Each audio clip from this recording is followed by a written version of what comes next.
Yes, hello, you are most welcome once again.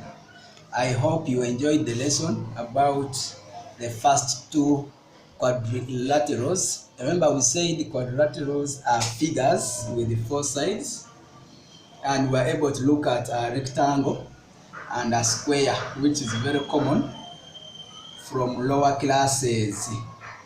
Even in baby class, middle, top up to primary 7, they still talk about those two quadrilateral, that's a square and a rectangle. Therefore, we want to go ahead to the next, as I promised you. We want to look at a rhombus. A rhombus is another unique quadrilateral which has all the four sides equal. In simple terms, other than you say it's a twisted square. When you make a square, actually practical at home, you can do this. Get sticks, make it in a square form the way I demonstrated for you a square in the previous lesson.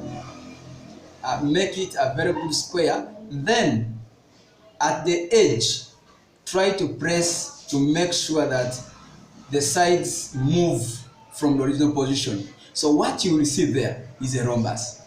The moment the sides move to the same position, what you see there is a rhombus. The sides remain equal. The diagonals remain bisecting each other at angle 90 degrees. That's a unique thing about a rhombus and the relationship with a square.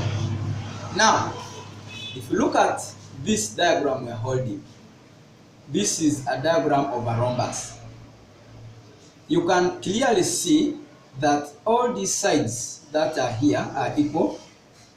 Since all the sides are equal, we have the diagonals which bisect each other at angle 90. But the difference here is the diagonals are not equal. You can clearly see that the one from this point that moves up this point is shorter than this other side, this other diagonal here. Whereas a square, all the diagonals are equal and bisect each other at angle 90. Though a rhombus also has diagonals which bisect each other at 90 degrees, but you can clearly see that we have a shorter diagonal and a longer diagonal of a rhombus.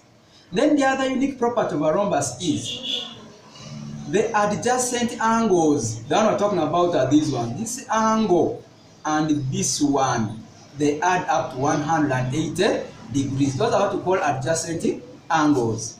They add up to 180 degrees. Now, when you look at the opposite angles are equal. This angle and the other angle, these are equal angles. Then this one is also equals to this one up here.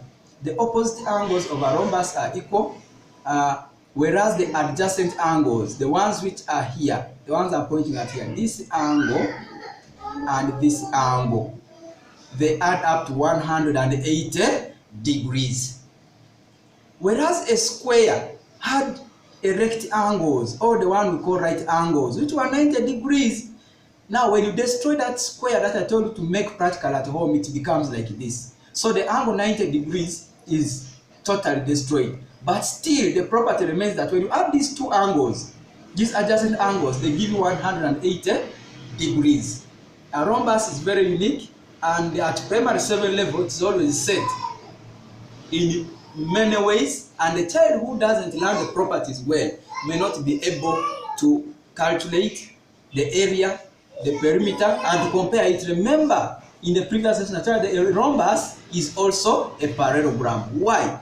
This length down here is parallel to this length, and then this one is also parallel to the other one, meaning that it's also a special parallelogram.